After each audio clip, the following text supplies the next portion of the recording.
yo salí pues dándole gracias a Dios de que mi hijo estaba bien, dándole gracias a Dios que tenía una familia y también que me iba yo a enfrentar a muchas cosas. Y decidí hacerlo. Decidí hacer el movimiento y empecé sola. Muchos se anexaron, pero muchos vivieron su mundo de ellos y a veces me dejaban sola, pero no claudiqué. No claudiqué y eso yo lo tengo en mi corazón. No necesito que lo diga nadie. Lo tengo en mi corazón y eso lo voy a tener toda la vida. Lasalud.mx, porque la salud es primero. Presenta. Bueno, llegar aquí a las oficinas de la Federación y ver los avances que tienen me da mucho gusto y me siento muy orgullosa, sobre todo por el trabajo que están realizando ahorita los que están en la mesa directiva o la junta directiva, como le llaman ellos. Para mí fue recordar los tiempos de cuando nosotros compramos este predio. Este predio fue comprado pues con pocos recursos que habíamos obtenido de un congreso mundial y con esos pocos recursos pues se pudo conseguir este lugar que no era ni remotamente lo que está ahorita. Mi esposo es ingeniero civil y bueno, con sus amigos lo repararon. Pero antes, esto cuando se compró, pues había un piso de madera, abajo había muchísimas ratas, pero muchísimas. Y luego, bueno, ellos se encargaron de limpiar todo, de reforzar las paredes y afortunadamente, bueno, se pudo inaugurar precisamente en 1994, se pudo inaugurar en agosto. Este predio se pudo poner decente para que se inaugurara y siguiera apoyando al paciente con hemofilia. Aquí tiene uno que hacer una entrega total y trabajar para el paciente que es el beneficiado. Algo que yo dejé adquirido y comprado porque fue fruto de mi trabajo. Esto lo hice yo con la ayuda de personas amigas y se pudo concretar. Pero sí ha sido un esfuerzo muy grande el que se hizo en esa ocasión. Realmente fui la que logró que se incluyera en el cuadro básico el factor antihemofílico en 1993. Fue un regalo de Navidad que me entregó el doctor Norberto Treviño y afortunadamente con eso ya se logró que en el 96 el ISSSTE también lo incluyera en el cuadro básico. Y digo lo hice porque prácticamente iba yo sola. Simplemente me acompañaba mi bolsa, papeles y mi presencia, nada más. No había más nadie que me acompañara y lo logré, gracias a Dios. Yo creo que me siento muy bendecida por Dios porque me ha podido iluminar cuando he tenido que tener una luz para seguir. Y no necesito estar aquí, ni necesito tener cargo, ni necesito nada para ayudar. Una vez platicé con un doctor en los bordes fronterizos, que fue una reunión que se hizo en El Paso, Texas, en donde yo le decía que sin cargo de ser presidenta, sin cargo de ser eso, yo iba a seguir ayudando al paciente con hemofilia. Y voy a seguir trabajando. Ahorita la tabasqueña hemofilia está en manos de mi hijo. Yo cuando fui la primera vez con el doctor Enrique Wolper Barraza, que era subsecretario de salud, en la época en que el doctor Cumate fue el secretario de salud, yo le comentaba a él que yo estaba acostumbrada al manejo integral del paciente con hemofilia porque mi hijo se atendía en Houston. Y ahí lo veía la fisioterapeuta, el ortopedista, el odontólogo, lo veía un equipo de médicos completo.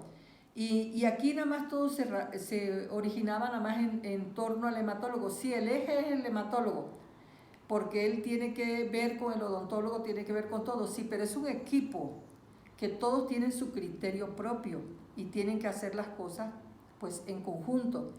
Pero no nada más es el hematólogo, es un equipo de médicos que abarca varias especialidades. Bueno, abarca hasta cirugía plástica constructiva y más que nada también los apoyos psicológicos.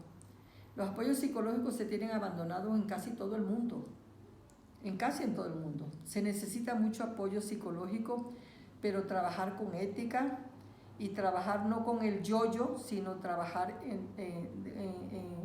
en equipo con todos los demás integrantes del equipo multidisciplinario y trabajar también con las mamás, trabajar con los abuelos, con los tíos, con los familiares, los hermanos, porque eso, el tener hemofilia no es nada más el paciente, es el entorno familiar lo que lo cubre todo, o sea, no nada más es el paciente el que sufre toda la familia, hasta los amigos sufren también.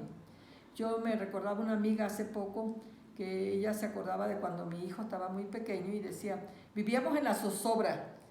Dice, nos traía, dice, en la zozobra de que no le fuera a pasar esto, no le fuera a pasar el otro.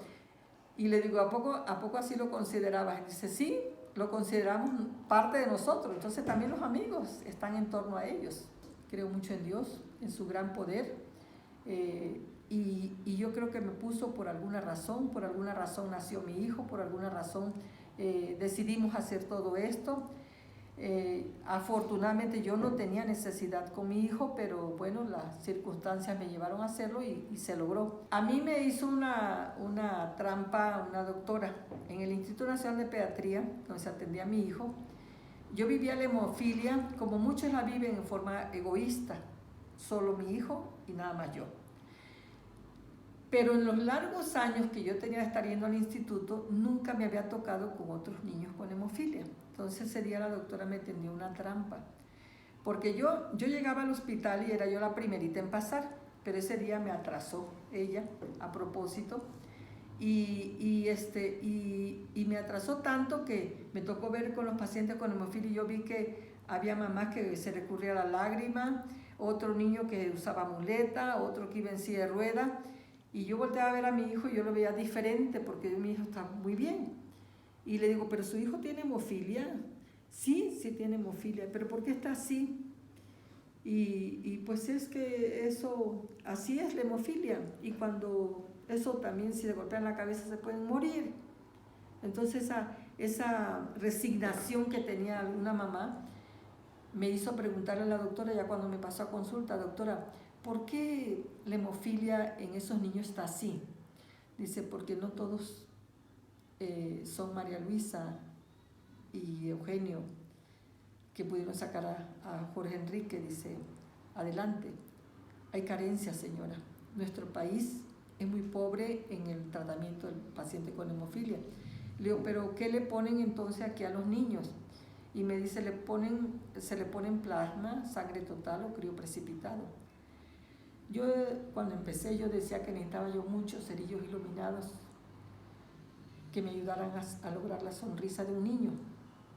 Y yo decía, ayúdame a sonreír si eres parte de esos cerillos iluminados. Pero siempre recuerda que el fuego lo vas a tomar de la hoguera encendida que es Dios. Y ese era un párrafo que yo terminaba todas mis cartas. Yo para poder conseguir una ayuda hasta de un hotel, que yo antes llegaba a un hotel y gracias a Dios me daban hoteles de 5 estrellas cuando iba yo a un estado de la República. Y era gratis el hotel, ¿por qué? Porque yo mandaba cartas a varios hoteles y alguien me respondía que sí me daba la cortesía y yo pues iba, me apoyó la línea aérea, en esa época era Mexicana de Aviación. Después me apoyó Aeroméxico y no me cobraban una miseria del boleto. No se necesita ser rico ni tener mucho dinero para poder hacer una obra cuando se quiere hacer, porque al fin de cuentas los cerillos se encuentran y están si uno los busca. Pero hay que tener carácter. Decía un señor de la Madre Teresa de Calcuta. La Madre Teresa de Calcuta fue una santa, está convertida en santa, pero la Madre Teresa de Calcuta tenía también carácter y también no le importó dejar pendiente un reconocimiento con tal de atender a sus enfermos, pero ella era una santa y nosotros somos ya seres que tenemos otras formas de vivir, otras formas de ser, pero que tenemos que aprender, como ella decía, dar hasta que duela, ¿no?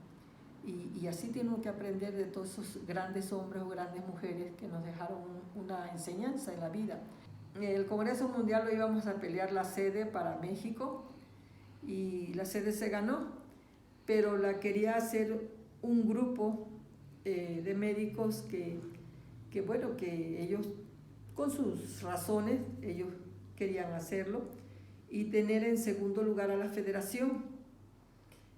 Y entonces ahí sale la guerrera de María Luisa y dice no, porque si la federación es la que lo va a hacer, porque es la Federación Mundial, la Federación de Hemofilia de la República Mexicana, pues es la federación la que tiene que llevar la batuta.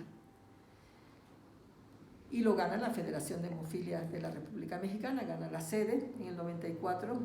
Nos toca una mala época porque el señor Charles Carman era el presidente de la Federación Mundial y se enferma.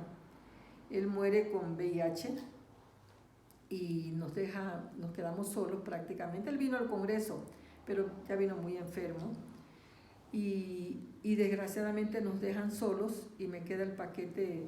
Digo yo, me queda el paquete porque nadie más lo tenía que hacer. Yo creo que si me hubieran decidido un congreso así, no lo hago. Pero una anécdota muy curiosa fue que la primera reunión de los médicos para los ponentes fue en Milán. Y yo me fui con el boleto, junto con el doctor Ambris, que era el presidente del congreso, me fui con el boleto de ida, más no con el regreso. Y tampoco tenía dinero para la cena de todos los médicos, y yo me comprometí a pagarles sus gastos allá.